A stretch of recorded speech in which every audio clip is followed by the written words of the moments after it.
Nota, ponga mucha atención porque si usted recibe un billete falso, este es el proceso que debe seguir con este billete. Vamos a ver. Durante 2017 hubo en circulación más de 335,000 billetes falsos por un monto equivalente a 112 millones de pesos, de los cuales los de a 200 pesos fueron los más falsificados de acuerdo con información del Banco de México. ¿De 500 o de 200? 500 es el que más se falsifica. Sí, ¿Te ha tocado más? que me ha tocado más.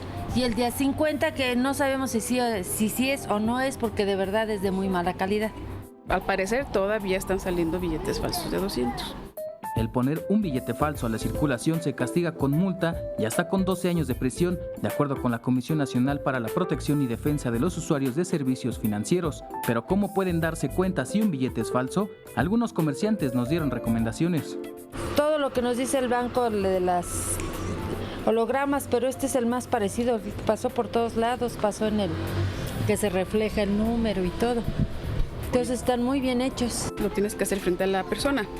Por denominación, los billetes de 500 pesos registran el mayor número de piezas falsas captadas, al registrar 159,286. Sigue el billete de 200 pesos con 100,181 piezas. El de 100 pesos contabilizó 65,743 piezas, mientras que el de 50 pesos hubo 8,272. El de 1,000 pesos, 5,623 y finalmente el de 20 pesos con 294 piezas captadas. Me ha tocado de todos, incluso hasta monedas de a 10, de a 5. Aquí tengo una colección de los billetes que me han tocado falsos, que los tengo como para que vean la cantidad. Esto ya está ido porque le va uno rascando.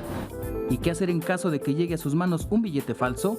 Deben acudir a una institución bancaria donde le darán un formato llamado Recibo de Retención de Monedas Metálicas y o billetes presuntamente falsos. La institución tiene un plazo de 20 días hábiles para entregar la pieza al Banco de México para su análisis y posteriormente le darán el resultado en el banco donde llevó el billete. Con imágenes de Jorge Barajas, Héctor Mendoza, 21 Noticias.